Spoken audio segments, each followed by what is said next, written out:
¿cómo están? Espero que bien. Bienvenidos to my channel. Yo me llamo Kelly and this is Adventures in Spanish.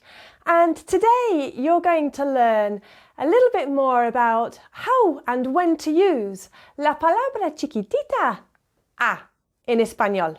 ¿Listo? Vamos.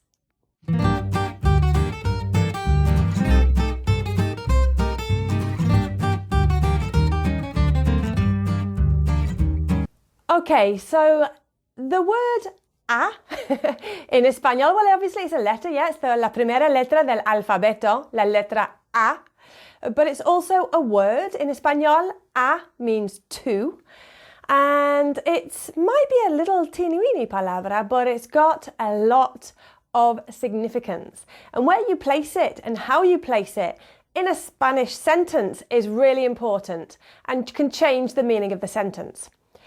Por ejemplo, for example, I might be looking for a taxi. See?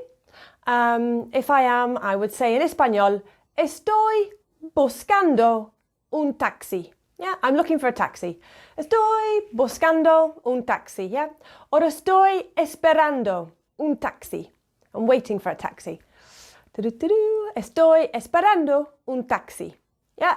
There we go, there's no a in that sentence at all, because the thing that I'm looking or waiting for is an object, it's a taxi.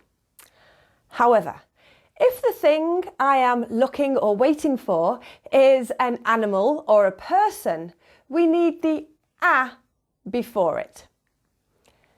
Por ejemplo, for example, maybe I am looking for Juan. So I'm going to use the verb, the same verb, the verb buscar, to look for. So if I'm saying I am looking, estoy buscando, okay? And Juan is a person. So I'm going to place the a before the person. So estoy buscando a Juan. Estoy buscando a Juan.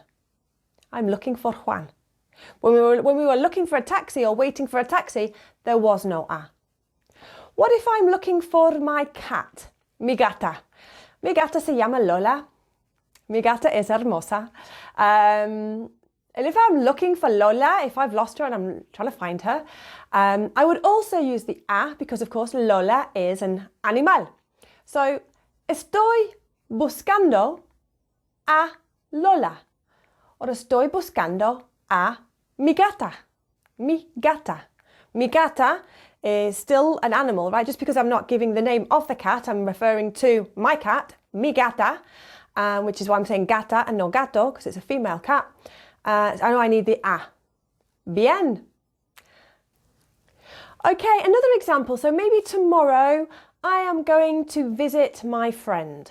Okay, so mañana voy a visitar a mi amigo.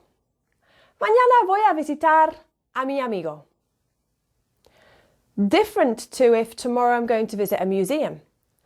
Mañana voy a visitar un museo. Bien! Well, that's all for today's mini lesson. I hope you've enjoyed it. Let me know if you've got any preguntas, any questions in the comments. And bueno, hasta la próxima. Adiós!